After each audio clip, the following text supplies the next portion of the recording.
Only I had a better countdown. Oh, wait, I do.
Not much more to say than that, boys and girls. It's time for the Divisional Round Tailgate of NFL Pregame Party right now.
All right, boys and girls, it's time to talk some football this weekend. What's going on? John, how are you today? I'm doing great.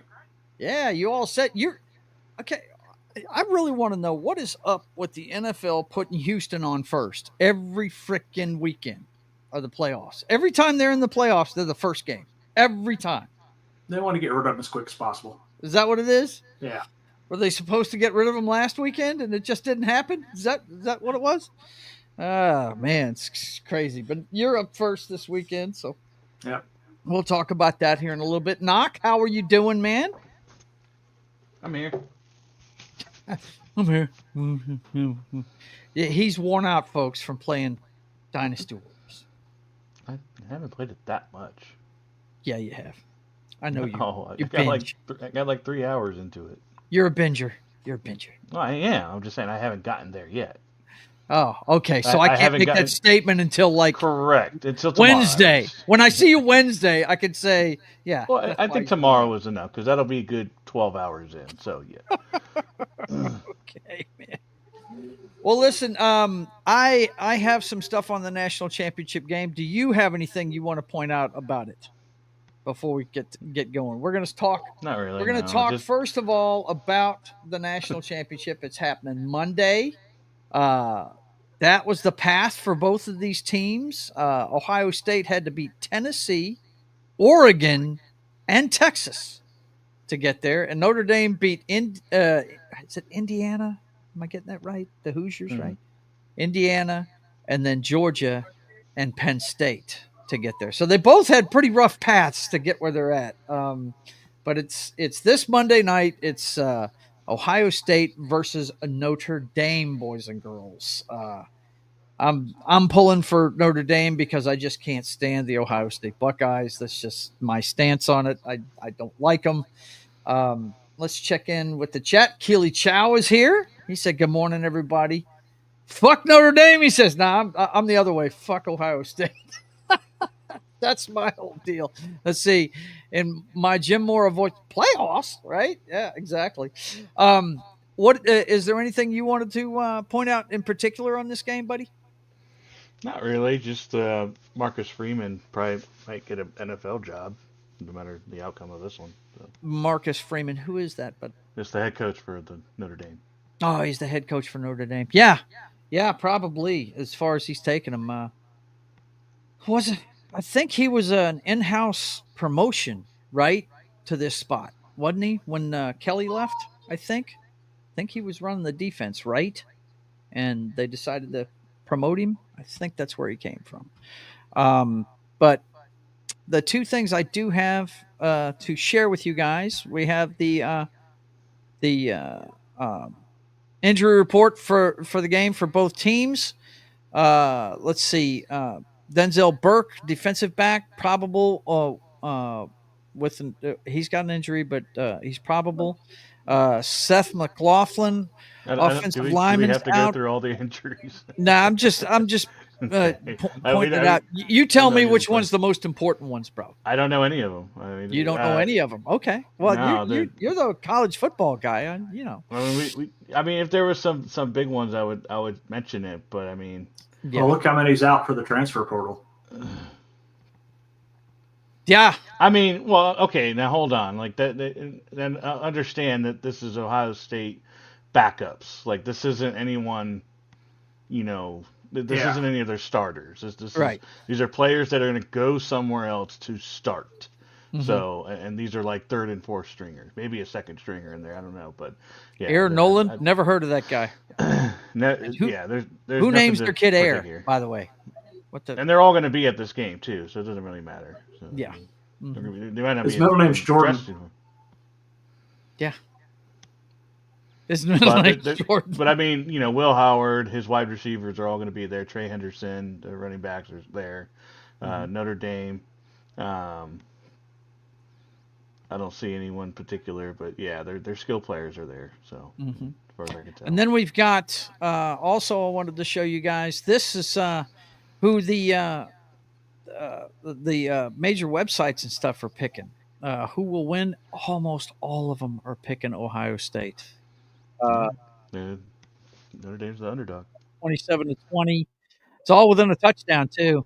Bookies.com says take Ohio State to cover over Notre Dame, which that's not picking the game. That just means that they're going to beat the point spread, which is I think 7.5. I think. You got to love these betting places. They always put that half on them. You know, it's just chaps my ass. But anyway, most of them are saying Ohio State over Notre Dame. Of course, Buckeyes wires got them blowing them out, right? Of course, right? But yeah, It could happen. We've seen it before with Notre Dame. I mean, after what I saw in both of those games, Ohio State seems to be the more powerful team. They really do. But, you know, you never know until they go head to head. Now, they didn't play in the regular season, right, Knock? I don't think they played in the regular season. Notre Dame is, I mean, a lot of people take issue with Notre Dame because they tend to have a squishy schedule. But I watched them take on an undefeated Army team and just made them look like a high school team, man. They beat the shit out of that team. It was a Taco Tuesday. I was watching that game, and, man, they smacked that team around. It was crazy. Oof. It makes it all the stranger that they lost to Northern Illinois, whom they paid $1.4 million to show up and do that.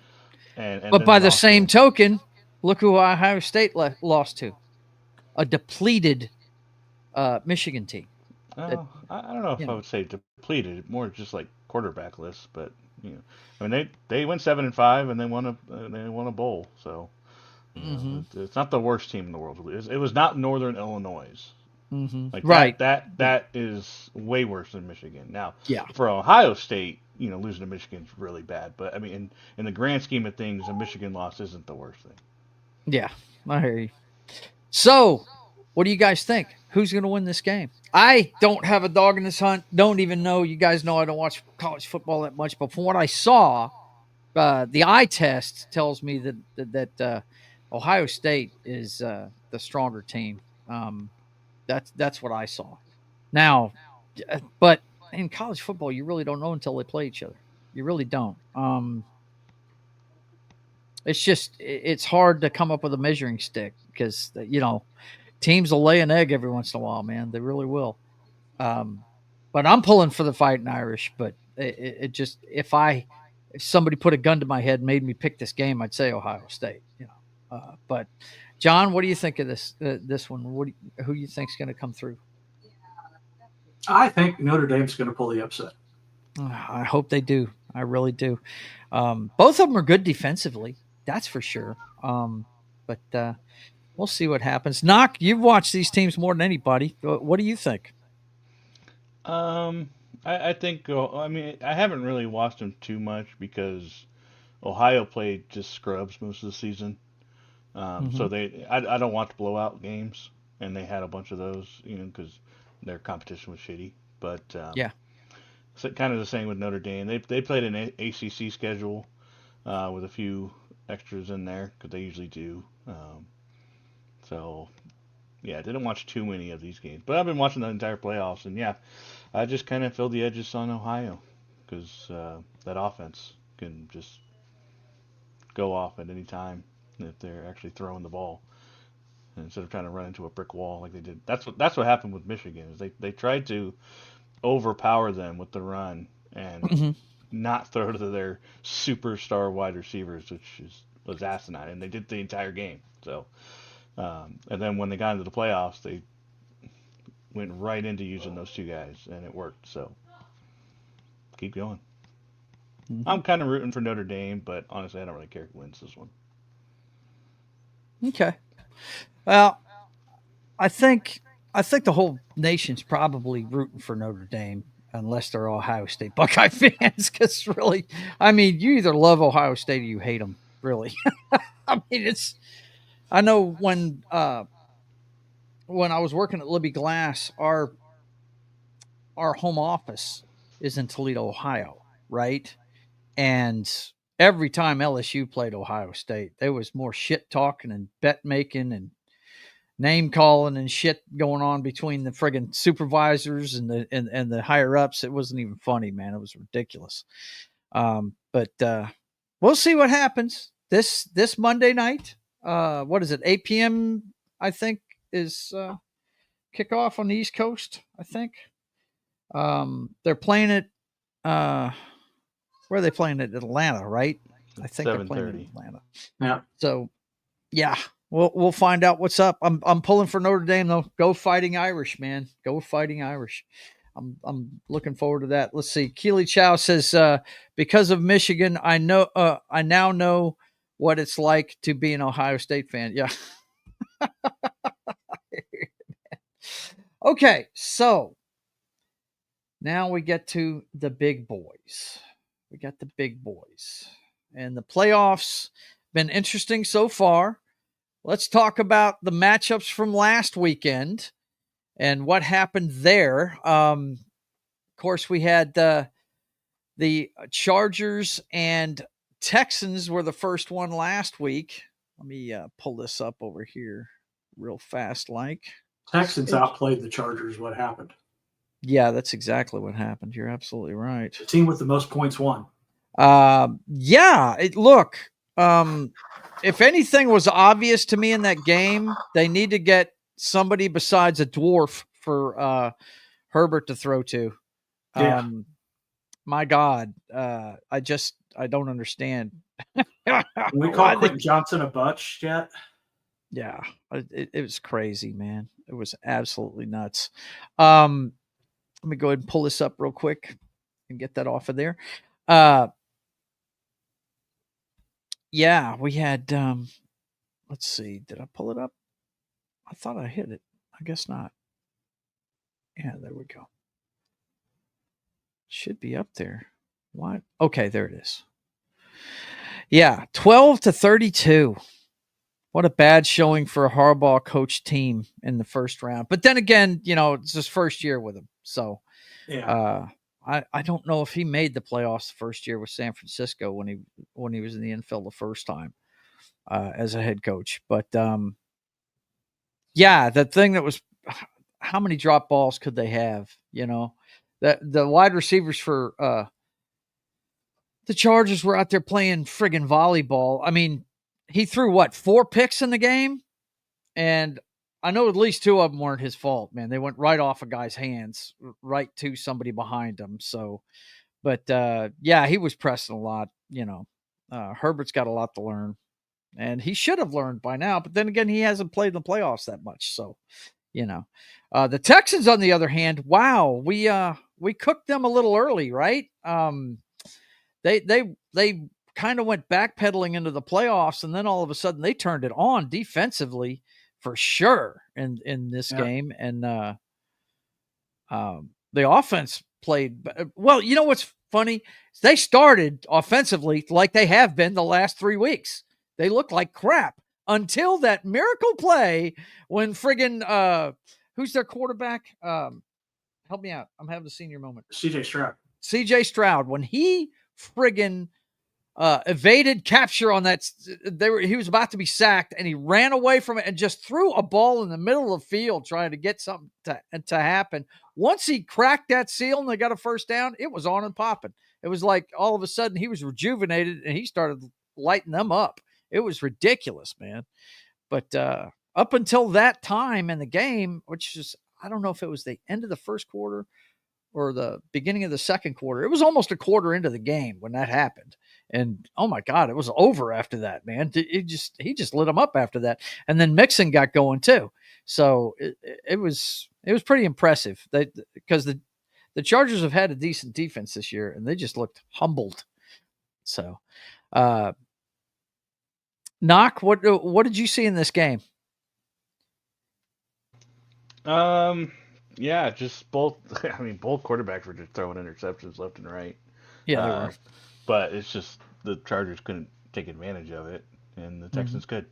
So that's pretty much the difference. Yep, that's for sure. John? I think that like I said, I think we can call Quentin Johnson a bust for the Chargers. He can't seem to hold on to the ball. Yeah. But that number 15, I forgot the kid's name, but he's probably going to be good for him. Lad McConkey. Yeah, McConkey. Yeah. Lad McConkey. That's the dwarf I was referring to.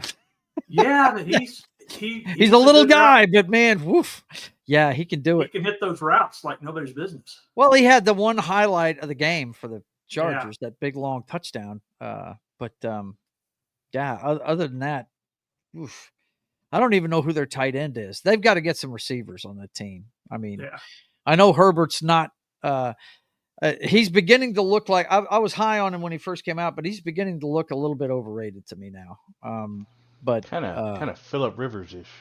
Yeah, he is looking like. What is it with them Charger quarterbacks, man? At least he's not Ryan Leaf-like. No, he's not Ryan Leaf-like. No, not at all. But yeah, that did not go the way I thought it was going to. I thought they were going to run the football on them and really just, shorten the game and keep it close and beat the Texans, because they really, guys, am I wrong? They were winning down the stretch, but, they didn't look good at all. They were winning despite their play. I mean, it was just, but anyway. That was it for the Chargers. And then we had another game. Look, only one of these games the entire weekend, in my opinion, was any good, because the score of this one didn't indicate how bad a blowout this game was. The Ravens were up 21-0 by halftime, and the Steelers had a burst in the third quarter where they got some offense going, but then they went right back to playing like shit in the fourth. And the Ravens got a garbage time touchdown later on. But this wasn't even close. The Steelers, they've got to solve their quarterback problem for thing. And the other thing is Harris is just not cutting it at running back for the Pittsburgh Steelers, and they like to run the football. They've been a traditional running team, and the Ravens are just out physicaling them every game now, and that shit's just not going to fly in Pittsburgh. Their defense looked like a sieve. They could not. I mean, out of any defense this weekend, those guys were tired because they just pounded the rock. Wasn't it their first touchdown drive? I think they had one pass the entire drive, and they ran 13 times on that drive. Yeah. Just soften them up out the gate. It was ridiculous. Well, you got freaking Derrick Henry. What are you going to do? Yeah. You're going to run the ball. I mean, it's the same old story with him. They bottled him up early, but he started getting those big runs in the second half. Anything else we want to say about this one? I mean, it wasn't even close. I'm telling you guys, that score does not indicate how bad of a beating that the Steelers took. You should probably give up running the ball when your running back can't get more than 2.5 yards a carry. Yeah. And Pittsburgh's just not ever going to abandon that. That's just their identity. That's what they try to be. Knock, you got anything else that I haven't said about this one? Yeah, let Russ cook. He only put up one good quarter in this one.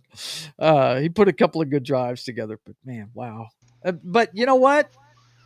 What has he got to throw to there in Pittsburgh too? I mean, their best weapon is an emotional dude that half the time he drops the football. So it was funny. I remember we were watching one play, and I guess Russ was looking down the field or whatever, and he missed a crossing pattern. And Joe's like, "Why didn't he just do that crossing pattern?" So I was like, "That was Pickens." Oh, no wonder he doesn't trust him anymore. He was wide open and didn't even throw to him, like right there in front of him. And I was like, Joe, that's Pickens. That's why he didn't throw to him. He's a talented dude, but man, up here, some of these guys, man, they need therapy or something. I don't know what it is, but this was horrible. It really was bad. Anything else we want to say about this one, fellas? Well, Russ took a look and he was picking someone else to throw to. Yeah, right. Yeah, he was pretty bad. Let's see. The next one we had was Sunday early. We had the Broncos and Buffalo, and I know my man doesn't even want to talk about this one. Dude, look, and it was unfortunate. We're not ready yet. We need another good receiver, and we need a tight end. Like that was probably the biggest thing is we had no safety valve, and we needed it badly. So he needs some weapons. He does. and we need a run game. A run game would help as well, too. Yes, absolutely. Look, the deep ball for the touchdown was beautiful. That was awesome. The perfect start. The perfect start, and then nothing else after that. So yeah. I'm always confident in the first drive of the games for Sean Payton. It's after that where everything is like, what the fuck are we doing? He has to friggin' and then we start going for it on fourth down, and we get 0 points, and that's just how we kind of roll. Yeah. Well, look. The thing that's most disturbing to me about it was the lack of run defense. My God, they couldn't stop the run in that game at all. The Bills did the same kind of thing to them. They're early. They were just pounding the rock right down your throat, man. I was like, whoa, what the hell? They said, we're going to eliminate Zach Allen as a pass rusher by running the ball right at him. Good Lord, man. They just took that pass rush right out of the game. That was rough. Look, it's obvious you've got the quarterback. I enjoyed watching him play. They didn't lose because of him, but they need to get some pieces around that guy. And you need a running game, big time. You really do. Yeah, that's Genty. There you go. He wants the Boise State Broncos. Listen, if we can't get Genty, I would like that tight end from Penn State, but I don't know if we'll get either one of those guys. The tight end from Penn State. You don't want Scatterboo from Arizona State? Come on. I don't know if I'd want him in the first round. Yeah, true. So in our first round, I'd really like us to go for the tight end. One of the top tight ends. We really, really need one. Yeah. We got Raiders. We don't need him, but I want Scatterboo on the Chiefs. Yeah. Dude, That's a Mike Allstott in the making right there. That's one of them big men's got moves, dude. Oof. Ooh, that's the one thing I remember watching this year in college football was that guy right there. The highlights I saw of that dude. He's a tank, man. Woof. Oh, man, he can throw the ball. Yeah, saw that. It reminds me of John Riggins. That's who he reminds me of, dude. But anyway, the Broncos, they're coming along, but they need several pieces. They need stuff on defense and offense, but they got the quarterback.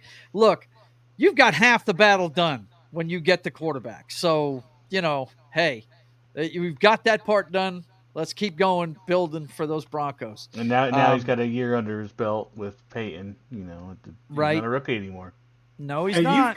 You've got the second best quarterback in the division. So, yep, I believe so too. I believe so too. Okay, so we've got the Green Bay Packers at the Philadelphia Eagles. Wow, was this some? Here's the thing: the Eagles didn't look that great to me. The Packers looked really bad to me. Yeah, they looked really bad. Jordan Love was just giving the ball away like it was, chiclets he was passing out or chewing gum. They pulled an Amber Heard. Yeah, they shit the bed, no doubt. It was pretty bad. It was really bad. Of course, the Eagles did what they do. They ran the football, but the defense just crumbled underneath the pressure of bad offense and turnovers. This one was another bad matchup. I don't know what else to say about this one. I just don't think the Eagles looked impressive in this one. They should have won this by hanging a 40 burger on them, as much as Green Bay was turning the ball over. Yeah. Would you agree with that, guys? I mean, they were playing that bad. Well, the Eagles couldn't do anything Packers with the turnovers, though. Yeah. It was really strange. It was really strange to watch. I can't figure out the Philadelphia Eagles, man. One week they come out there just lighting your ass up. The next week they look like shit, but they keep winning. That the one thing they do is they keep outlasting you. They keep winning, and they still have that tendency knock that we can't stand of throwing the football early for some reason instead of running the ball. Right? Mm-hmm. Got the best running back in the NFL. You should use him more. Right? What'd you think of this one, Knock? I think they should use him less because it would piss off all the bettors. But that's just me. A million bettors cried out in terror when he took a knee instead of going for a 75-yard touchdown. So right. I was happy about that. No, I had a couple of stories from this one that I wanted to highlight. Because this one produced a couple of viral moments out of this game. The first one being the fan interaction between the Eagles fan and a Packers fan, where he went off on her and calling her ugly cunt and all kinds of things. Guy ended up getting fired, right? He did. He by his company. I mean, he's go banned viral like that, too. man. He's banned. Yep. Big Dom, their little security guy there at the Philly, and he's banned. So now he didn't even get to go to the next game. Yep. Because he fucking ran his mouth off like an idiot.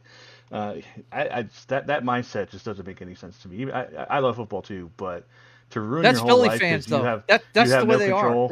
are. We're talking about a fan base that likes to pack batteries and snowballs and throw them at people. It's not every single one of them, though. It's just you're going to get bad apples in every single fan base. There's no fan base is above this, completely. Right. So that's I said the same thing when that Texas game, a couple months back. All the other fan bases looking down on them, like, you bitches would do the same thing in the exact same situation. And all that stuff. So now the booing Santa, that is a little bit extra. Keely Chow mentioned they booed Santa. I mean, that's Philly. I'm telling you that fan base is crazy. But anyway, what else? But and then the other thing was kind of funny. So AJ Brown got, I think, one catch or one target maybe or whatever. So he got caught on the sidelines reading a book. Yes, but he does it all the time, right? Yeah. Right, but the funny thing is that book went from like 500th on the sailing list to #1 bestseller from that game. It was some inspirational book that he was just reading randomly, and this guy just all of a sudden has a bestseller from I got an addendum to that. The author of that book is going to be at the game today. Is he? Go figure. He probably had enough money to buy a ticket. That's probably why. I'm sure they gave him a ticket for that. Right. That too. But right behind the bench too. So those are the two ones I wanted to highlight. Just the fact that, and they sent them a care package, afterwards too, and the couple had gotten interviews all over the place, but yeah, even they were saying 90% of the 99% of the Eagles fans were playful banter, but this one guy was just off the chain, and he got caught on camera, idiot. It's freaking the age of video, dumbass. Yeah. Someone's going to be recording your dumbness, and if your job finds out about it, that's it. You go viral. They're going to get calls. They're going to get emails. They're going to get people that have no lives to just go internet warrior on you, and cancel culture. You're fucked. Yeah, it's cancel culture. And honestly, in this particular case, he ruined his own life because he just couldn't shut the fuck up. So yeah, probably beard up and just stupid. And when he responded in the worst way by saying it wasn't without provocation. It's like, dude, just take the L, man. Right? It may not be fair. I'm not saying it is, but dude, you fucked up and you got on video, whatever context it is, you still said shit you shouldn't have, and you couldn't stop. It's still on you, but he doesn't. Some people just don't want to take, responsibility for their own actions, right? They just don't want to do that. Yeah, I will say that as bad as the Eagle fan base is, it's nothing compared to the Raider fan base. I don't know. The Raider fan base is a little crazy, but I've heard more stories about the Philadelphia fans than anybody. And look, Philadelphia talk radio. There are two places you do not want to go play quarterback in the NFL because the pressure from the fucking public is so high. First one is New York, the Giants. That job right there, you do not want that job. The other one, do you remember the kind of shit that the Philly fan base was saying about Donovan McNabb, even in winning seasons? I mean, my God, man. I don't know how he kept his chin up the way they fucking talked about him, dude. You know what I mean? That just tells you how great Donovan McNabb was under Andy Reid, and that guy just enjoyed playing football. You know what I mean? So, but yeah, what now? After seeing this game, I think this game just really highlighted the youth of the Packers. This is only Jordan Love's second season as a starter. They're a young football team, and he had no receivers by the end of the game. They were getting carted off. They were getting beat up out there. I guess what that says is beware throwing the football against the Philadelphia Eagles. They do have a good defense, and their secondary is top notch, man. They will light your ass up. It's pretty impressive to see. It really is. I can't stand the Eagles, but I got to tip my cap to their defense. They get after you. They do. Is, by the time that the underneath softened up enough that they could take advantage of it, the Packers didn't have any receivers left. Yeah, they didn't. They'd already been hurt. Yeah, but they're a young team. I think they'll be the water boy? Put the water boy out there. That high quality 820. That high quality 820. But they'll be back. They'll be back, Packers fan. Don't worry. They've got a long way to go with that team. And I think we talked about it enough during the season. Their head coach is pretty damn good. He really is. He's going to be there for a long time. And he was a little upset with some of the calls in that game. That's for sure. He was getting a little upset with some of the stuff that was going on out on the field with the refs. But, it wasn't meant to be. Jordan Love turned into a human jugs machine against that friggin' defense. And like John said, they were losing receivers at quite the clip. So that couldn't have made that any better.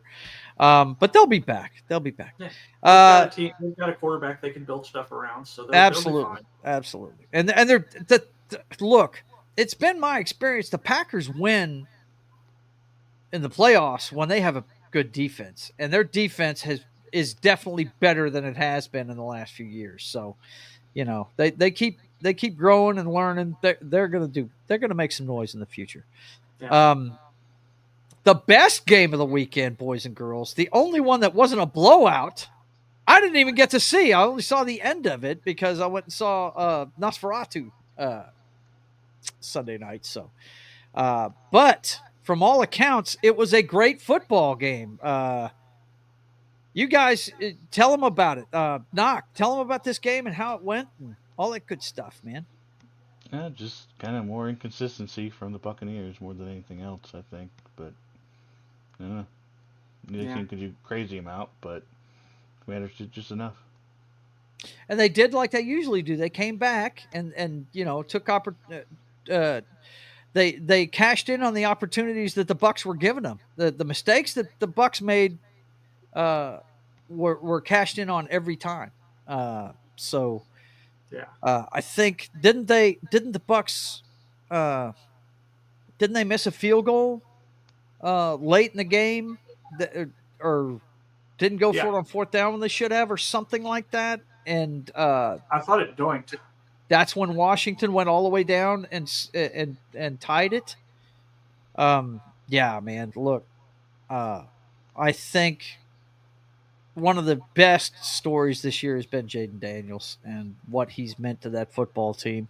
And once again, cool head under pressure, right? The guy, he's got some pretty calm nerves in that pocket. He's got some maturity is what he's got, and that's surprising out of a rookie quarterback. Yes, it is. Not every rookie's like that. And well, it's a special thing. It works the quarterback because they're used to being the star, and so they come into the league. Look at Caleb Williams. Yep, perfect example. Oh, he's used to being a star. Well, he's not all that in the NFL. Right. He's finding out he's a small fish in a big pond now. Yeah. Yeah. Everybody can chase him down now. It's not he's not playing UCLA every weekend. You know what I mean? For the Buccaneers, I love Baker Mayfield, but hey, they made mistakes down the stretch and they paid for it. I think they were right to pay Baker, and I think they're going to do well. It's just today was not the day for them. They made more mistakes than the Washington Commanders did, and that's who won the game. I wish I could have seen this one because I love Baker Mayfield. You guys know I dig the guy, Boomer Sooner and all that, but I'm not mad. And you know what? We'll talk about it here in a little bit. If Jaden wins tonight, I'm not going to be mad. It's going to mess up my friggin' Super Bowl pick, but, I'm not going to be mad at him. How can you be mad at a rookie that's doing things like this? You know what I mean? It's the rarity. You don't see this out of rookies, man. He's definitely the rookie of the year. Yeah. Oh, yeah. He cemented that. No doubt. No doubt at all. Okay. So we had one more game, and I did watch this one snap to snap to the very end, and I enjoyed every fucking minute of it. I got to tell you, I really did. The Minnesota Vikings had just as many sacks on Sam Darnold as they had points in this game. It was awesome. I loved it. I thought it was great. We had a big man friggin' touchdown and all that good stuff. After what's going on in LA this week, they really needed to pick me up, and those guys were on a mission to give it to them, man. But the glaring thing to me was this. Matthew Stafford beat the blitz. Sam Darnold didn't. Okay? That's basically what it comes down to in this game. There was one play where both the guys from the edges got loose really quick, and they were going to kill Stafford, and he just zipped it downfield 20 yards. I mean, right before they got to him. They had a meeting at his head, and he let it loose, man. But Darnold, he hung onto the ball too long. He continued what happened against Detroit the week before. I mean, Detroit exposed them. All you have to do, blitz Sam Darnold, and he won't be able to make a decision to get it done. Let's see who else is in here. Russian Old Spice. Says hater. I don't know what he's talking about. But anyway, good to see you. What's up? Who is this? This is Who Archer. is this? It's Archer. Archer. Is Archer a football fan? Archer's too. Is he a football fan? Archer's too. I don't care how old he is. I just want to know, is he a football fan? He's not quite a football fan yet. Well, get that guy a football then. Get him a football. Let's put that back. He needs one. Put it back. We'll turn him into one. Doesn't have to be a Chiefs. He doesn't have to be a Chiefs fan. He just has to be a football fan. No, yes. Gilly Chow says, "Hey, hi Archer." But yeah, I loved every second of this game. You guys know I'm a Matthew Stafford fan.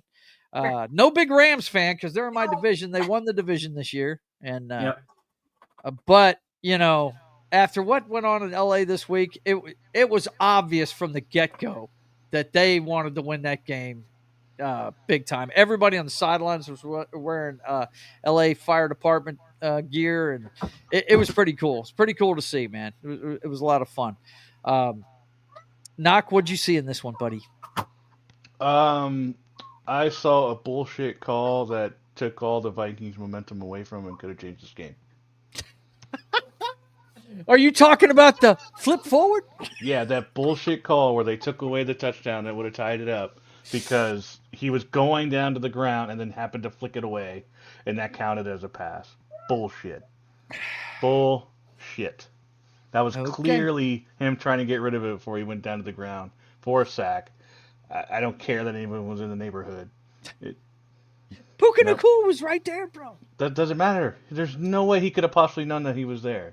Well, he may have known he was there, but still, that was clearly trying to get out of a sack, and it should have been a fumble. I don't care. Yeah.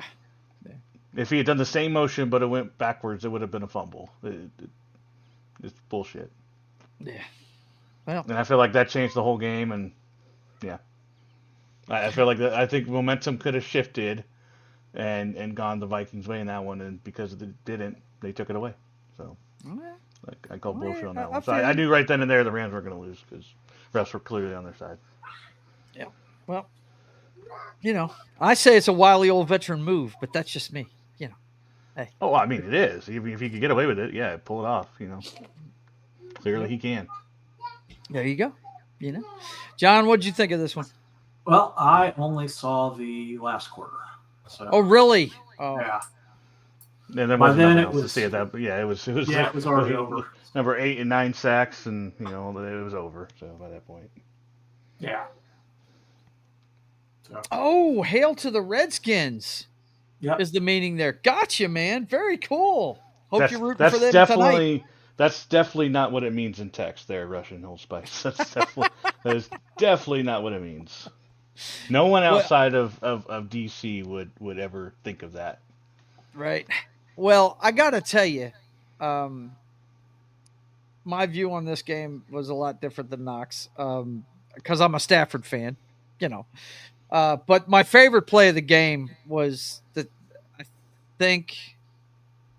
I can't remember. I think LA had 14 points at the time, but they sacked Darnold and he coughed up the ball, and Verse, the guy that's going to be the defensive rookie of the year. And if he's not, it's a crime. Number 8, the pass rusher for friggin' the Rams, scooped up the ball and hauled ass with it. And it was awesome because he dove into the end zone and did a flip like you do on the college game or the Madden game all the time. He did that. It was pretty neat, man, to see a big guy running up the field like that. He scored on like a 50-yard fumble return, and it was fantastic. I was just hollering at the TV set. I couldn't believe he had gotten it. I was like, yes, that's awesome. The Vikings, that play was definitely a momentum swinger, but when you come play to play and look at the tape, Darnold hung onto the ball too long. He knew they were blitzing him, and he just could not get rid of it fast enough. Now, here's the question that's been raised a lot in the football talk this week. Do you pay Darnold? Do you pay him? Because he got you 14 14 wins this year. It's just his last 2 games he looked really bad. But during the season, from what I saw, and I saw basically highlights. I saw a few games with him, but his accuracy is not his strongest feature. He's got really good wide receivers that make him look good. He's got the best wide receiver in football. Yeah, he does. And some of those deep balls he throws, they have to stop, come back. I mean, it's not like he throws them on a dime. You know what I'm saying? So, but Kevin O'Connell, another great coach for the Minnesota Vikings, is an ex-quarterback, and he can coach up damn near anybody at the quarterback position. So I don't know. I don't think he's going to get top tier money or anything like that, but I think he's going to be playing for Minnesota next year. They'll pay him to play, but he's not going to get. He's not going to be in the most paid conversation. Yeah. I think you keep him and just keep developing McCarthy and see what you got there. Yeah. Yeah, because he got you 14 wins. What do you think, Knock?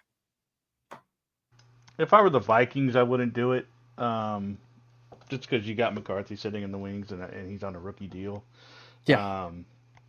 You spend that money elsewhere. When you have a rookie that you feel... I guess it just depends on how confident they feel in McCarthy.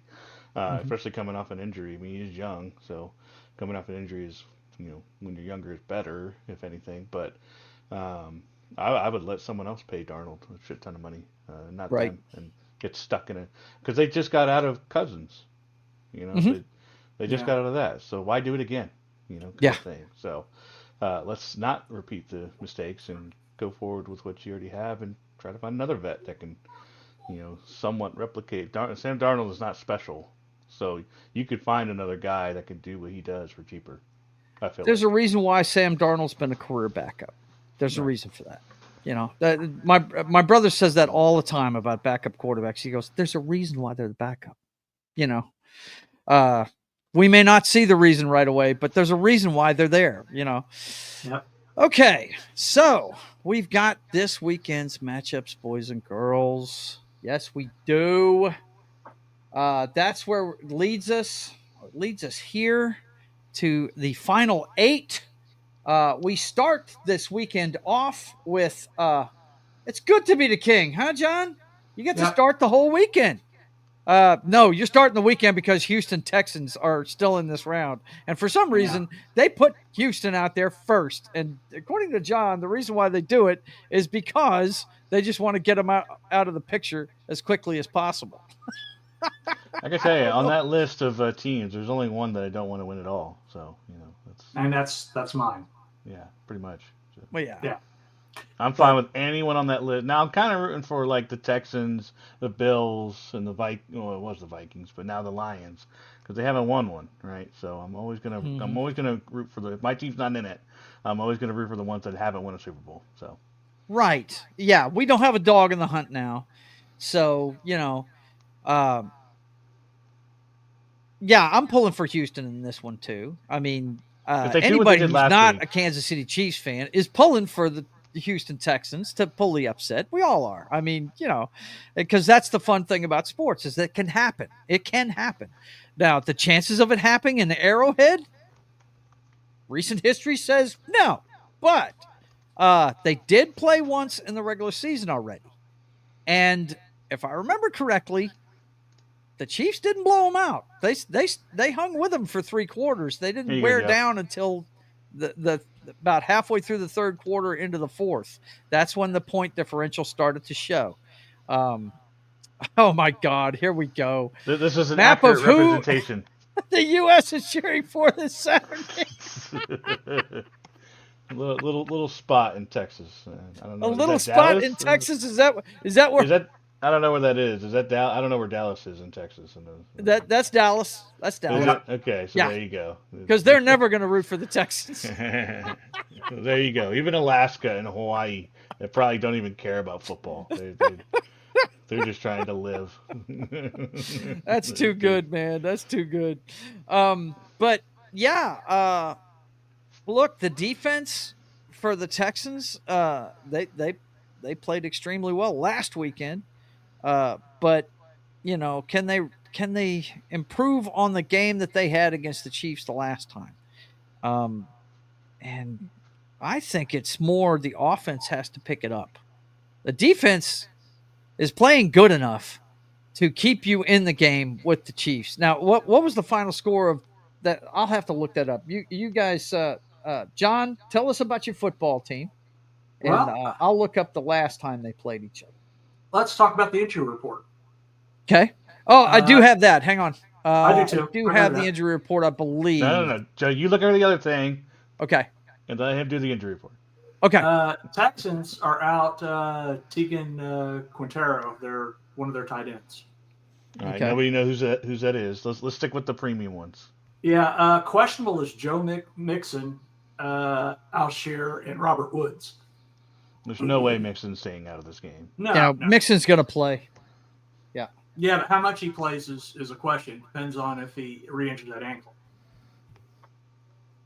And Chiefs are only out Mecole Hardman, and their questionable is Jalen Watson, but Watts Island's good to go. So we're, Andy said he's good to go, and we're starting Joe Tooney on the left tackle, so we won't have that revolving door over there. So. Well, it wasn't a blowout the last time you played. Like I said, they hung with you for 3 quarters. But they're in the third quarter near the end of it. That's when you started to pull away from them. But they can do it. It's just doing it in Arrowhead. That's the tough part, man. That is the fucking tough part. It is hard to win up there, man. It is fucking tough to win up there. Yeah. If I had, like I said, gun to my head, I'd have to pick the Chiefs in this, but the Texans can do it. They just have to play mistake-free football. And I haven't seen that out of them this year. I have not seen that out of them. The closest we got to it was the beginning of the season when they had everybody. And what's that guy's name? Nico Collins, is that his name? Yeah. Was just going off every week. But then they started to get injuries at wide receiver, and Stroud started to play a little differently, and it hasn't looked solid since. The second half of last week's wildcard game is probably the best I've seen them in a month. Knock, what do you think of this one? What does the Texans have to do to overcome the modern day dynasty in Arrowhead today? Do what they did last week. Get in the face of Mahomes. Don't let him run on his bum ankle, quote unquote. And yeah, keep him in the pocket and get turnovers. Yeah. I think they have to play tight man though, because they're these guys run so many screens that you've got to have a body on somebody every time. And for the love of God, do not let Kelsey have no one within 15 yards of him. How the fuck that happens every single time? It's beyond me. It's even if it's man and he can't cover him, at least have someone stuck to him, so he's within 5 yards of him rather than not 15 yards of him. It boggles my mind. What defense could you possibly have that has him by himself and nobody around him for 15 yards? I think what that is he's really good at sitting down in zones, man. I think it's zone defense is what he really so knows you could how to do do. Zone everywhere on the field except for him. Have a man on him. Right, keep a guy on him, expressly on him. Yeah, he's not fast.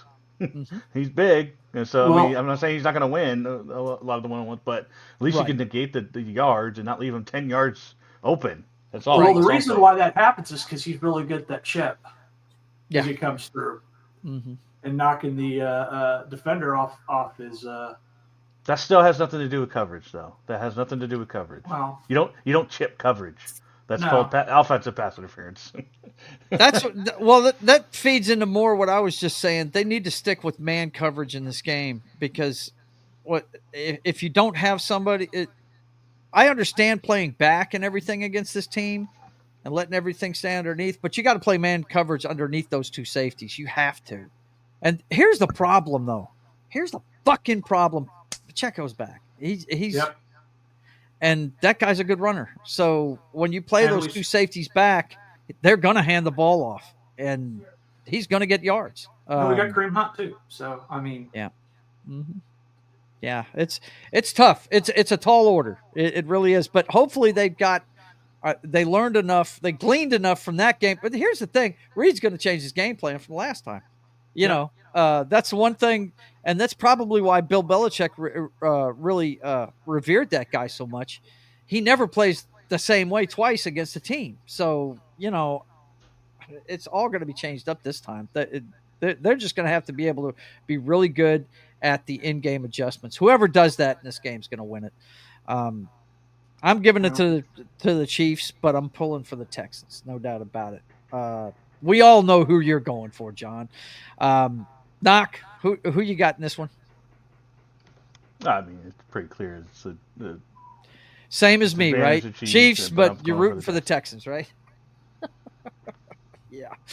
Okay, so I'm pretty sure that we're just like the map of the U.S. Yes, absolutely. Okay.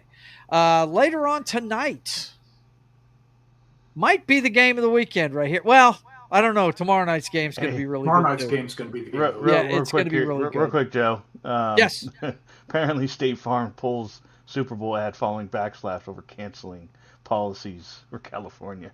Yeah, They're they should. not going to do a Super Bowl ad. They should. Yeah. They should pull their advertising. But here, okay. Let me say this, and we're not going to go off on a big tangent. No. I just saw it, and I thought that was interesting. But I will say this: when you've got people that have been telling you for years to clean up your forests, and you don't do it, you can't get mad at that insurance company for getting out of it. You can't get mad at it because they've been telling them for years to do it. And that's all I'm going to say about that. But yeah, they need to, because they've definitely got a PR crisis on their hands. Oh, yeah. State Farm's not stupid, though. But it is going to negate some of the better commercials, no doubt. We're not going to see your boy on the tube during commercials this time around. Okay. This game I'm really looking forward to tonight because I like both of these teams. I'm almost cringing at this game because, oh my God, it's going to be so much fun. The unflappable Jaden Daniels is going to go into Detroit and have to deal with the Detroit Lions, who have taken to blitzing a lot these days and I think they're doing it to make up for the injuries on defense. That has to be the reason why they're doing it as much as they're doing it.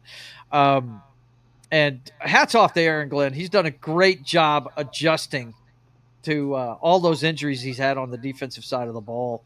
They're doing great. Now, is their pass rusher back for this one, or is that later on down the road? Let's check that injury report real fast. Lions only have O'Connell and Zeitler out, and Zeitler, but Rick Straw is questionable, their cornerback. So, I think it looks like everybody's back. So it looks like he's back, man. Yep. Wow. After the injury he had, that's amazing. But I would imagine they're going to use him sparingly. I would. I mean, his first game back, right? Maybe third down only kind of thing. But, this game's going to be a lot of fun. I picked Detroit to win it all this year, so you know who I'm picking in this game. But I would not be mad one bit if the Commanders jumped up and bit the Detroit Lions at all, because Jaden Daniels' story this year has been a lot of fun to watch. And you know that I'm a big fan of the quarterback on the defensive side of the ball for the Washington Commanders.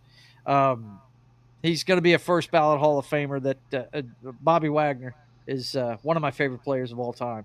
And a lot of people don't know about him because he played in the shadow of Ray Lewis and Kuechly from the Panthers. There was guys touted as better middle linebackers than him, but look, he was the quarterback of the Legion of Boom, and Knock can tell you what happened, to his team playing him in the Super Bowl. So, I mean, hey, uh, he's a great veteran presence for them. Can he lead that defense to shutting down a Lions team that is bringing back Montgomery this week?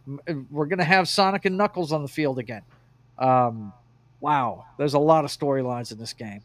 Amon-Ra St. Brown's playing. I mean, dude, this game's going to be a lot of fun. Offensively, going to be a lot of fun. Are we going to see the same script play out for the Commanders? Are they going to get down early and have to fight their way back like they've been doing all year long? Mr. Cool, bringing them back. I mean, or will they come out here and make a statement? They're going to have to lean on the running game for sure, and we know Jaden Daniels is a part of that too.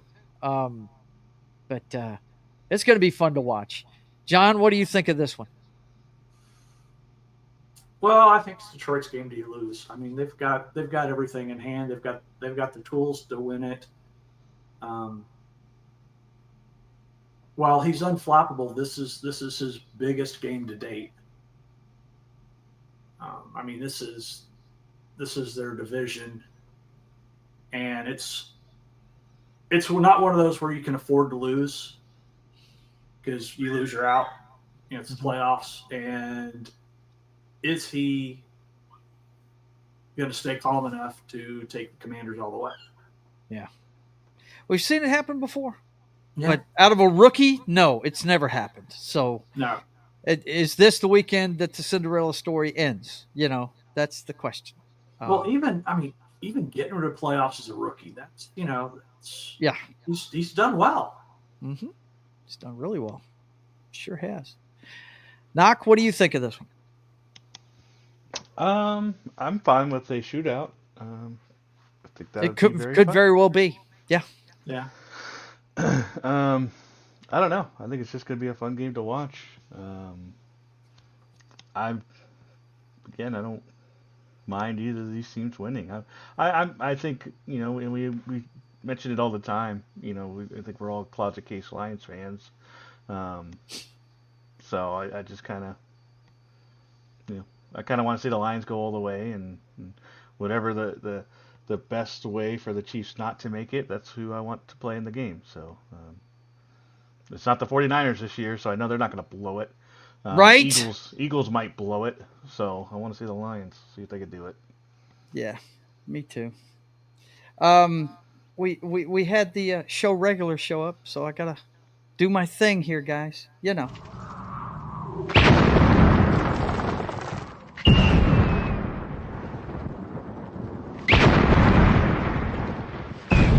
There are some who call me Tim. And he says the Chiefs suck. No, they don't suck. You just think they suck because they win all the time. That's all. Keely Chow says, I'm a Cowboys fan and a Titans fan, and I will never root for those two teams. Oh, my God. I hear you. Yeah, he only roots for teams that never make the playoffs. Right. Blowout sounds like something Gary would do. Yeah, that's Gary style. We all know about Gary. But anyway, Knock, I think we're going to see. I think it's going to be a lot of fun tonight. My favorite, if it weren't for Jaden Daniels, I think Jared Goff would be my favorite story of the year. How well he's playing quarterback now for the friggin' Detroit Lions. I mean, when he throws that ball now, he's throwing with authority. He's not throwing, questionable balls. You know what I mean? He is on target, on point. When he cuts that thing loose, he's letting it fly with authority, and I love it, dude. You guys know, when he was with the Rams, I was a huge critic. Just did not like the way he played. He drifted back into the rush all the time, but he has been coached well with the Detroit Lions and has worked the bugs out of his game, and it's awesome. It helps he's behind one of the best offensive lines in the game. Yeah. The two offensive lines that are the best ones in the game right now are that one and another team in the NFC, the Philadelphia Eagles. The smallest guy on the Philadelphia Eagles team is the guy that replaced their center. He's like 6'4", 320 pounds. That's the smallest guy on their offensive line. Good Lord. But yeah, the Lions have mammoth guys on that line too, and they can play. It's it's going to be fun to watch, man. A whole lot of fun to watch. I'm picking the Lions, but like I said, I won't be mad at all if the Commanders win this game at all. John, who you got in this one? Lions. And Knock, you were Lions too, right? Yeah, especially with Montgomery coming back too. Yeah. Sonic and Knuckles, baby. Gibbs and Montgomery. Oof. That's going to be a lot of fun, man. Wow. Okay. To start our day tomorrow, we're going to find out what the Philadelphia Eagles are made of. Now, they played earlier in the year. I'll look up the score real quick. But we've got the LA Rams. Can they carry that momentum into Philadelphia and beat the Eagles? If we get the Eagles team we got last week, I think they can, because they didn't look that great in that thumping of the friggin' Packers. It was more like the Packers beat themselves, really, is what I saw in that game. I got the injury report right here for LA and the Eagles. Looks like only one player's out for the Eagles, Brian Young, but the Rams have a few people out. They lost a couple of guys during that friggin' game the other night against the Vikings. But let me look at who won the game earlier. I'm pretty sure, if I'm not mistaken, didn't Saquon have like 300 plus yards of from scrimmage against the Rams in the earlier matchup? I think he did. I don't even remember the game. Yeah. I'll pull it up real quick. Rams versus Eagles. Score. Yeah, this one is going to be fun to watch. It was on Sunday Night Football. And it was bad. It was bad, boys and girls. Very bad for the Rams. Yeah. Final score was 37-20. I mean, they beat them to death. I mean, that's not the worst score, but okay. No. It's like the way you were portraying it was like 35-3. They beat them by three scores, dude. That's a thumping. 17. I mean, 17 points. I mean, that's a. I don't know. That's not a blowout. Okay. It's a good thumping for sure, but you definitely made it sound way worse when you were pulling it up. Yeah. Okay. Well, all I know is I don't think the Rams had I don't think they had the lead the entire game. They might have right there in the first quarter. Then it was lights out after that. So at this point, at this point of the season, I just kind of root for teams so Joe doesn't do memes. So if I don't have to see any more Matthew Stafford gifts and stuff like that, I'm fine. I don't have to see any more Mayfield. So we're halfway there. You don't get to see that. No. We're halfway there. So. Well, I can't help it, man. I'm a fan, dude. Guy's a beast. The guy's a beast. And by the way, there's only 2 Super Bowl winning quarterbacks left in the playoffs. One's in the NFC, one's in the AFC. And one's starting for the Rams today. Actually, both of them are playing. No. Chiefs guy plays today. Patrick Mahomes plays today. And Matthew's going to play tomorrow afternoon. Yeah. So, yeah. I hope that line can get after Hurts and them boys. I just don't like Philly, man. But that's my biased opinion. I just don't like that team. I like Saquon Barkley, but I don't like the team. I don't like their fan base. I just don't like anything about the Philadelphia Eagles. I just don't. So I'm not the one to talk about this. Not talk about this game. Tell us what we're going to see in this game. Will Philly look like a strong team in this one? Will they do that? Because they didn't look like a strong team last week in the victory against the Packers. I think so. I think they'll handle it much like their first game. Just run the ball. Their defense they can get after Stafford, and they can cause him to have mistakes. Yeah, I think the Eagles can do it pretty handily. John, what do you think of this one? Well, I tell you this: if the unthinkable happens, and it's not going to be my Chiefs for the 3-peat, the game I want to see for the Super Bowl is Eagles Ravens. I want to see Saquon Barkley versus King Henry. Oof. And see who the best running back is. And we all know it's Saquon Barkley. So Yeah, well, you do know who had the highest average run this year, running the ball. I know it was Henry. It was Henry. But I think Saquon had more touchdowns. Yes, he did. Yeah, he did. So yeah, I hear you. Okay. I mean, I can root for Saquon Barkley. He's a class act. He really is. But there is nothing else about that football team that I like. No. I don't like their head coach. I don't like their fan base. I don't like a lot of players on that team. I just, Since Kelsey left, there's nothing really, that good on the team except Saquon. Yeah.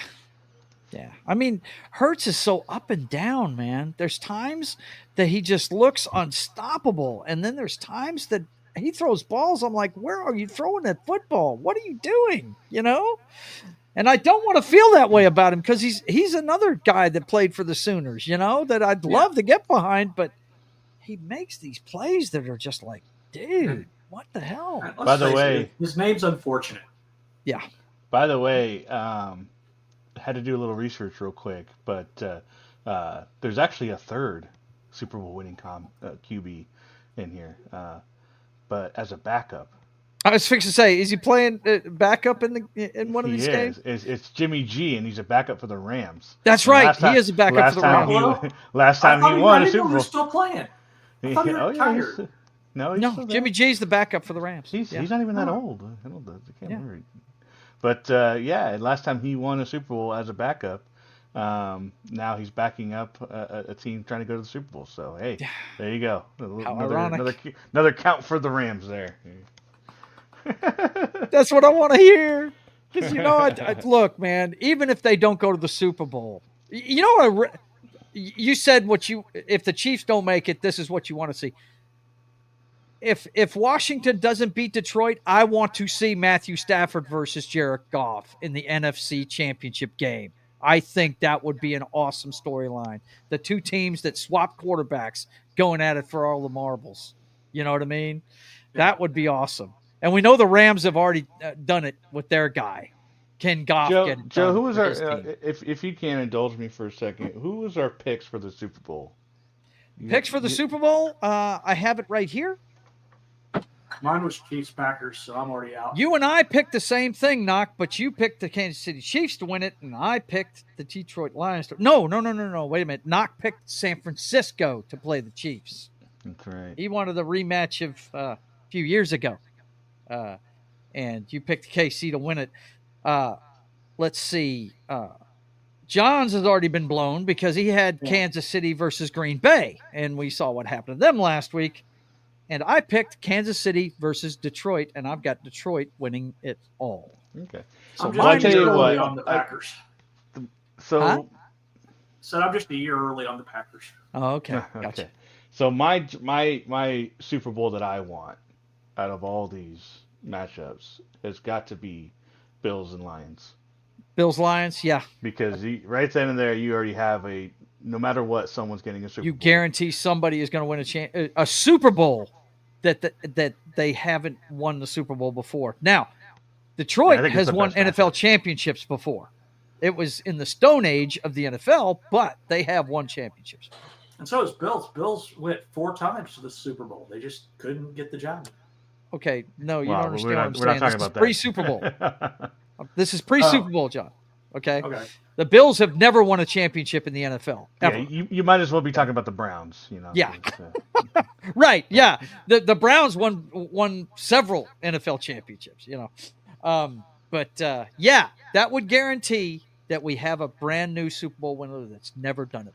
But I'll be like I said earlier, on this list of 8 teams, there's just one I don't want to win. I kind of don't care for the Rams to win just because they've done it recently. And then kind of the Eagles. because their fans are annoying enough.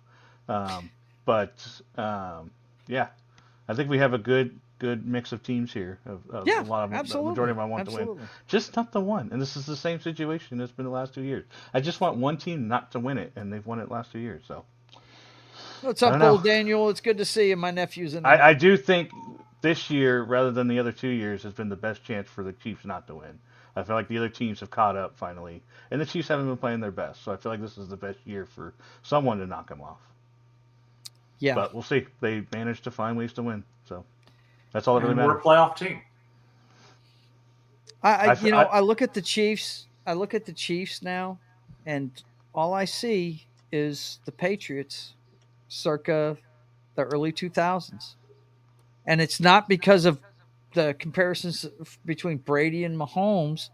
No, I see Richard Seymour and Chris Jones, two guys that they built defenses around to stop the fucking competition, and that's what they've done with the Chiefs. Mahomes does crazy shit, and their offense is really good, and Reed's an offensive guy. They wouldn't be doing shit without Chris Jones in that defense. Nope. Spags is a fantastic coordinator. Somebody needs to hire that guy so the Chiefs can quit winning Super Bowls. Come on, take him out of there. Somebody throw millions of dollars at him, because that's what they do, man.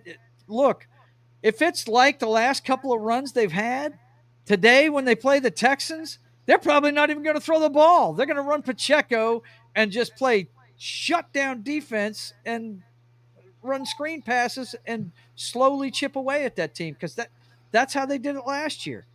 I feel like I'd be really interested to see like this Chiefs versus the Super Bowl winning Tampa Bay Buccaneers with Tom Brady, because when that game happened, the offense just Mahomes was doing all he could, and then the defense was getting owned by Brady. Whereas if they played now, I'm curious what this defense would have done against Brady, especially with Chris Jones up Tom Brady's ass, and then it'd probably just be a low-scoring game rather than the Buccaneers running away with it. So it'd be a very interesting game. Just a thought that popped up. And I don't know if you guys remember me saying this, but the best performance in the Super Bowl, bar none, that I've ever seen out of Patrick Mahomes was in the loss to the Buccaneers. That guy was breaking his ass trying to bring that team back. It was awesome. He was doing ungodly shit. It was ridiculous. He had that Superman pass that went right into the receiver's hands, and the receiver dropped it. Yeah, and he drops it. What can you do? What can you do? Like, what more can you do? What more can you do? Yeah. Did you need to priority package it or something so it goes right to the... Yeah, that's the best game I've ever seen him play, and a loss in the Super Bowl, man. They've won despite him now that the defense is so good. I mean, correct me if I'm wrong, John, but there was one Super Bowl where he played like garbage, hot garbage, and they won anyway, because the defense was shut down.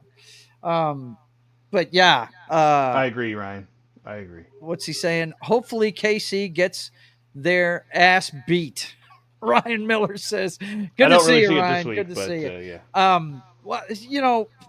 All I got to say is, you come at the King. Chiefs fans, I'm going to say it again. We're all rooting for the Texans today, no doubt. You come at the King, you better not miss. That's it. You better not miss. That's it. But as far as this one goes today, guys, I want to see LA beat the shit out of the Philadelphia Eagles. I really do. I don't think it's going to happen. It's in Philly. And unless they have an answer for Saquon this time, they're just going to do the same thing again.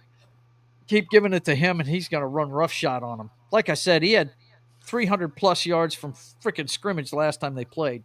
So, yeah, they're going to have to solve that problem. And look, that defense for the Rams is totally different than when they played them earlier in the season. They have matured a lot, especially on that friggin' offensive line. So, yeah, we'll see.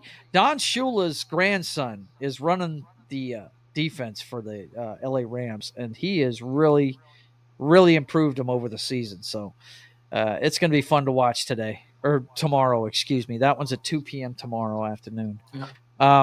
And then the last game of the weekend, this is me personally. I'd like to see as many injuries as possible and a friggin' tie, but I can't get that in the playoffs. We got the Ravens going up against the Buffalo Bills.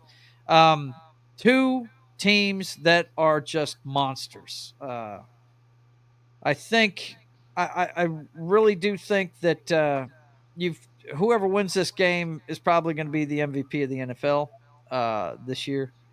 When it comes NFL honors time, you got Lamar Smith against Josh Allen. If you look at the numbers, the Ravens should beat the shit out of this team. But you see where they're playing. They're playing in Buffalo. And there's supposed to be snow. There's supposed to be snow?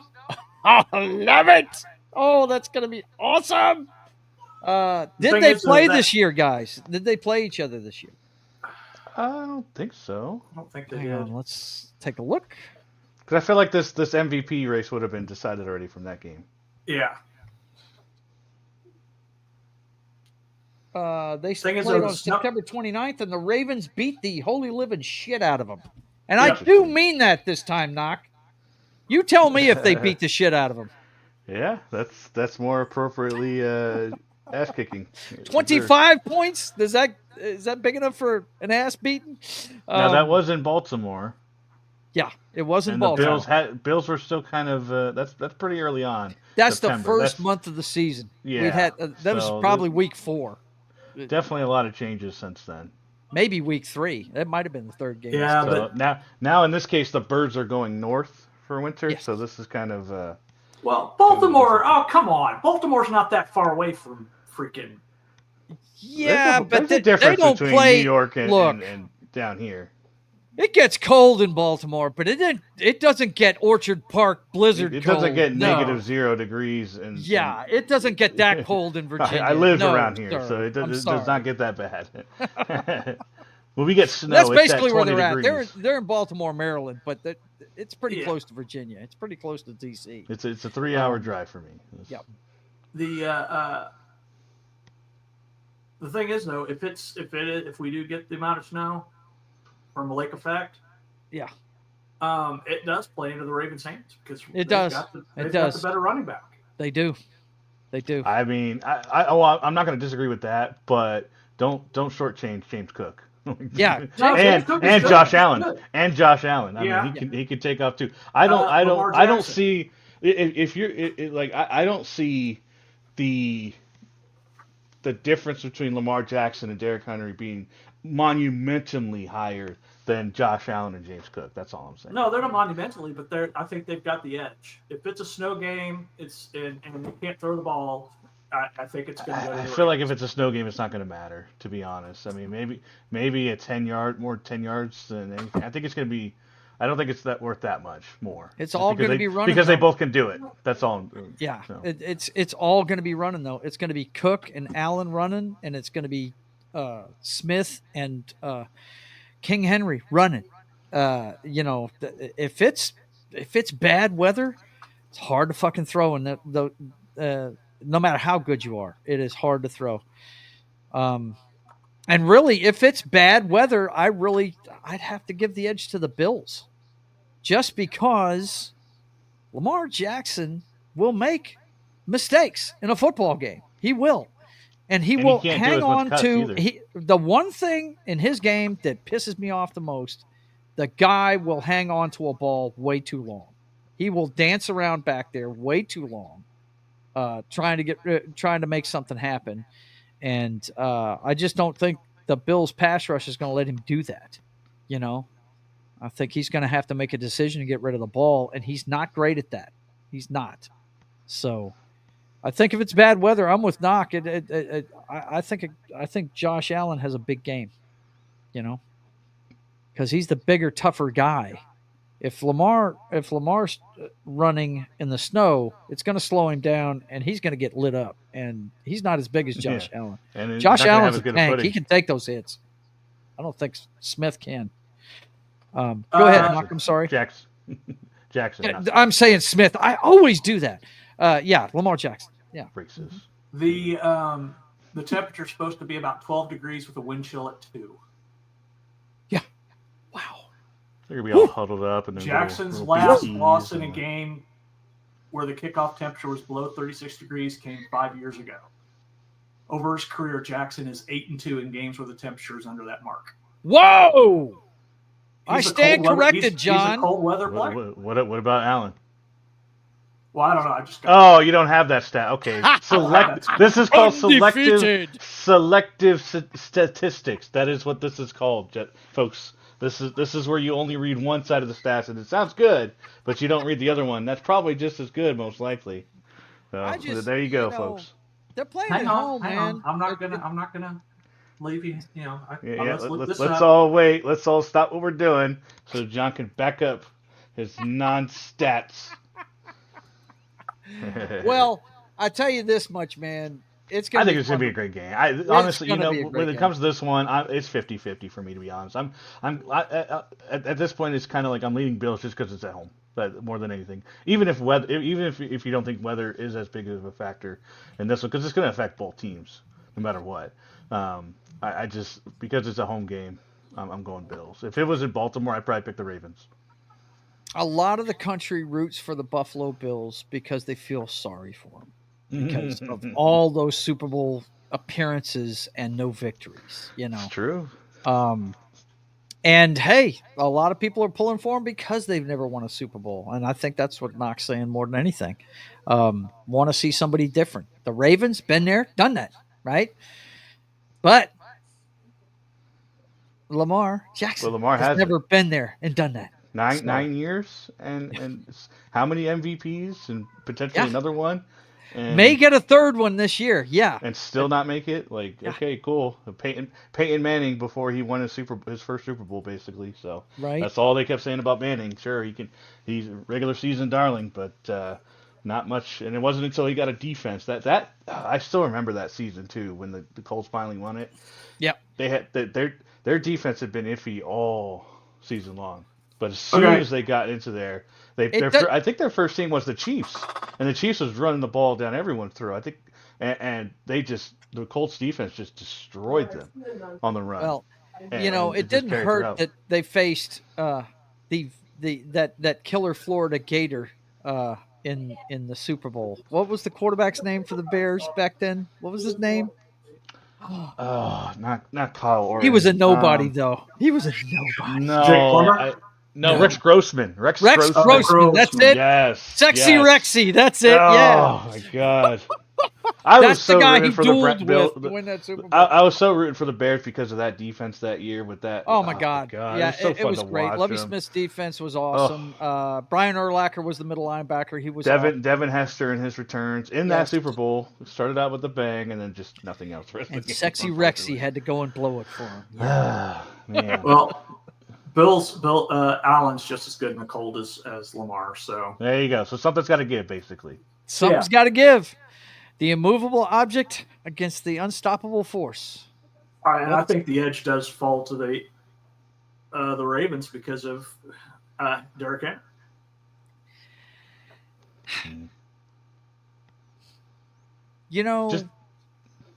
The edge the Ravens have is their head coach, if you ask me. Yeah, I can see that. It's their head coach. He's been there and done that. But as far as the Jimmies and Joes on the field, I think Josh Allen's the better quarterback. Yeah, Josh Allen's I'm choking a little bit fucking saying that, but yeah, if you look at the football IQs of both of these players, Allen's got a better one. It's not that high, but it's better. All right, gents. What are the odds this goes to overtime? I think it's very good. It goes to overtime. Very good. Very good. The snow. Look, the weather is going to slow these guys down. I don't think it's going to be as high scoring as we would think. That I don't think the Bills are going to put 35 on them like they did earlier in the season. This is you mean the other way around. Yeah, the Ravens put 35. Oh well, the Ravens put 35 on them. Yeah, okay. Yeah. I don't think either team's going to score 35 points. I think we're looking like in the mid 20 range at best because of the weather. Dude, it's hard to catch a football. It's hard to kick a football in this kind of weather. That's funny you mentioned that. I was just about to ask, does Justin Tucker get a game-winning field goal. He's got the yips. He's had them all season, and now he's got to kick a brick. What? And if he gets it, redemption, instant redemption. Ravens fans love him again. Right. And that's all that matters. I think it's going to be 17-20 Ravens. Yeah. And then the Ravens get to go to Kansas City where they'll lose. So it's going to be great. It's going to be awesome. This game, I think they're going to beat each other up so bad that whoever wins in Arrowhead is probably going to win the Super Bowl or probably going to go from the AFC because these two teams are going to beat the shit out of each other and the weather's going to beat them down. Whoever comes out of this, the victor, is going to be hurting by the end of it. This is one of those games that's just, it'll take it out of you. But I'm going to watch it, and I'm just not rooting for either guy. I'm just going to sit there and critique the whole game. That's all I'm going to do because I don't like these two. I don't. Because we're going to know who they're going to face. The only person I'm going to root for in this game is King Henry. When he touches the ball, there you go. Okay, I'm rooting for the fucking Ravens just because of King Henry. But I hate their quarterback. Wow, I don't like him. Ooh. Lamar Jackson is basically a more accurate Michael Vick. That's what he is. Yeah, he's a Michael Vick with a more accurate arm. Yes. Is Zay Flowers back in this one? He's questionable. Questionable. Okay. I think fucking Flowers is overrated anyway. The only reason why people talk about him is because he's the only receiver that catches the ball for him. That's the only reason why they talk about him. They need to be talking about their tight ends more than they do their fucking receivers anyway. Their tight ends are great. Well, I feel like the wide receivers free up the tight ends. They take the attention off of them so that they can take advantage of it. And Bateman's not too bad. Yeah, Bateman was catching some balls for him last week. Yeah, a couple touchdowns too. The last couple of weeks of the regular season, yeah. I feel like the tight ends are pretty equal for these two teams. You got Knox and Kincaid for the Bills, and then you got Andrews and Lively for the Ravens. See, there's the difference. I know the names of the Baltimore Ravens tight ends. I just heard two names I don't even know for the Buffalo Bills. I mean, you ignore everything the Bills anyway, so it's true. I don't see. I do. I'm a Patriots fan. I hate that fucking team. The only other offensive player. I hate that team. The only reason why I know anything about the Miami Dolphins is because my wife watches them. So so you only know Cook because he made you look. I made him how look good he plays. He gouges teams. Yeah. He makes his presence known. Yes. Absolutely. Yeah. Look, I admit to my biases. I do. I started this segment saying I want a tie and as many injuries as possible, but I can't get that. So I'll root for King Henry. Go King Henry. Yeah, that'll work. Yeah, and his creepy face when he's running for 80-yard touchdown. Yes, it's so great. It's almost like Mike Singletary when he used to play middle linebacker for the Bears, man. They used to zoom in on his face before the snap. And he had those kind of eyes, like his eyes were going to pop out of his head, man. It was great. Yeah, he's like, awesome. I can see the whole field this way. I can see the whole field with my eyes bugged out like this. But when it comes to picks, I have to pick the Buffalo Bills because they're at home in bad weather, and they tend to win those games. John, who you picking in this one? I'm picking the Ravens. Picking the Ravens. What do you got there, Knock? I'm picking the Bills. Picking the Bills. Okay. So that's everything for Divisional Weekend, boys and girls. Anything else we want to talk about when it comes to the games this weekend or the national championship game? Anything else you guys want to add to this stuff? Not really. Yeah, it's been pretty good. I think it's. I'm hyped. I'm hyped for these games, even with my Broncos out of it. Last week was just kind of like we were just happy to be here, so that's why I don't have any ill will towards the Bills, and I kind of want to see them go on. Just because we were just like, man, we were slated to get 4 wins, last of the division, and then we went and won 10 games, and we're in the playoffs. So, we're ahead of schedule. You guys did good.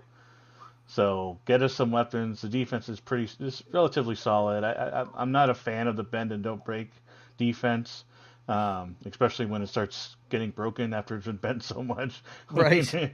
But maybe they're playing that way because they don't have the pieces yet, man. No, right. So I mean, we don't have the great press. I don't say we don't have pass rush. We had the league leading sacks, but it didn't matter. in that game. They couldn't catch Josh Allen. The fucker had a play on 4th and 1 where they did a pass and they chased him for like 12 seconds, and then he found the running back in the end zone on a ridiculous catch. So I mean, that's what you're going to get with Allen and Mahomes and Jackson and literally all the top Jaden Daniels. You know, you're going to get that with all these quarterbacks now. You got to have defenders that can run after the quarterback and chase them down and get to them. You can't let them sit anywhere in the pocket and even outside the pocket where they can reestablish the pocket. Like, you just can't let them do it. They'll Yep. just eventually someone's going to get free no matter how good your defense secondary is. Yep. Absolutely. John, So, anything that's else you want to add? No, it's just it's going to be a better weekend for football than last weekend was. Yes, I would agree with that statement. Absolutely. Look, when you come down to the Final Four and you get ready for Divisional Weekend, this is when the cream rises to the top, man. And, I just want to see competitive games. We only got one competitive game last week. The rest of them were blowouts. Yeah. And only one wildcard team made it out of Wildcard Weekend.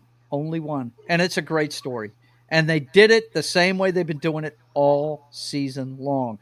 They'll make mistakes in the first half, but you better pack a lunch and bring some friends, because the Washington Commanders, if you give them a window, are going to come back on you in the second half. Right, guys? I mean, they've proven it all year long, right down to that Chicago Bears Hail Mary. You know what I mean? I mean, they get it done at crunch time. So you've got to have a pile of points on top of them before you get to the second half. I think that's how you beat that team. But anyway, okay. So look, my final word on this weekend is this: please give me some competitive football. And I am looking, even though I can't stand the two teams in the nightcap on Sunday, I like the weather they're going to play in, and that will humble a lot of people when they start playing. Let me tell you, woo, that separates the men from the boys right there. That kind of weather right there. Okay, boys and girls, you're watching NFL Pregame Party. We will be back to our regular time next Sunday at 10 a.m. Central Time for Championship Sunday. So look for us then. We've been doing it on Saturday because we wanted to cover all the playoff games before they happened. But next Sunday is when the show will be back. NFL Pregame Party at 10 a.m. Central Time next Sunday. Tomorrow morning, it's Military Monday, and I believe The Train is the movie. Monday morning. Or did I? Oh, yeah, that's right. God, I'm thinking it's Sunday. Monday morning at 10 a.m. Central Time. It's Military Monday, and if you missed the Battleground show, go check that out. That was a lot of fun. Martin, Gary, Anima, and myself, and whoever else decides to show up, talks military movies. And this week, I believe it's called The Train. I thought we were doing Universal Soldier. Is it Universal Soldier? Because I think I got let me double check my announcement on X. He gave us three choices, and I asked him which one, and Martine's like, well, we've already got he voted for Universal Soldier because we've already got the thing for it. So let's see. I'd have to go back and look at the thread. Yeah. I think he sent it to me on WhatsApp is what it is. Hang on. Let me check it, guys. Bear with me. It's taking a second to load. This Monday we'll be doing The Train from 1964, and he sent that yesterday. So that's what we're doing on Military Monday, according to Martin Acosta Centena. He sent me that yesterday afternoon. Okay. So we're gonna do The Train apparently this week. But I showed up for Universal Soldier. Have your head on the swivel. It might be Military Soldier. Just check their channel over on Pop Culture Minefield and check out what the thumbnail is. But we do it at 10 a.m. Central Time on Monday, 4 p.m. Central Time on Monday.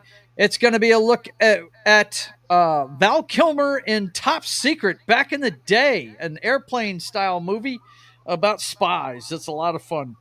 You guys come check it out on That 70s Rock Fans channels. We talk about it at 4 p.m. Central Time on Monday. And then at 5 p.m. Central Time, the Brothers Hack The Matrix. Everything you need to know about the clown show that is 2024 through today's headlines. The Brothers Hack the Matrix every Monday at 5 p.m. Central Time. And then Tuesday at 10 p.m. Central Time, it's Papa Joe Gamer After Dark, video games, cocktails, and fails. And this week, I'm going to get into some WWE 2K19 while I'm waiting on Jed to get his dental work done. We're going to play that and have a few cocktails and have some fun. So check it out, 10 p.m. Central Time on Tuesday. And then Wednesday, it's State of the Atmosphere, everything you need to know about pop culture, movies, shows, and games. Come check it out this Wednesday at 5:30 p.m. Central Time. And, of course, at 8 p.m. Central Time on Friday, you can check out John on Game Night with John on Pop Culture Mindfield's channel and his channel as he plays Fallout. Apparently, he only had one crash last night. No GTA stepping in last night, but you guys go check that out every Friday at 8 p.m. Central Time. What's up, bud? I'm going to be talking to Gary, but I might expand this to 6 to 10. Oh, really? You want to play it for 4 hours? Yeah. Check you out. Okay. Yeah, 2 hours. No, I mean, for a game like that, 2 hours is kind of short, isn't it? Yeah, we knew that. So, I mean, I thought you were gonna consider doing multiple nights, but yeah, you definitely need more time if you're ever gonna complete this before. That kind of game, it's better if you can play for. You consider how much additional content I have. It's ridiculous. Yeah, if you're ever gonna beat it before Elder Scrolls 6 comes out, which we know is another 10 years from now. Yeah. You got to do something. And also on Friday, check that out, 8 p.m. Central Time on Pop Culture Mindfield's channel and Das Wolfen's channel. And earlier that day, you can check out Sketching the Privateer, the story of America's Pirate Patriot, my comic book. Check that out at 1 p.m. Central Time on Fridays.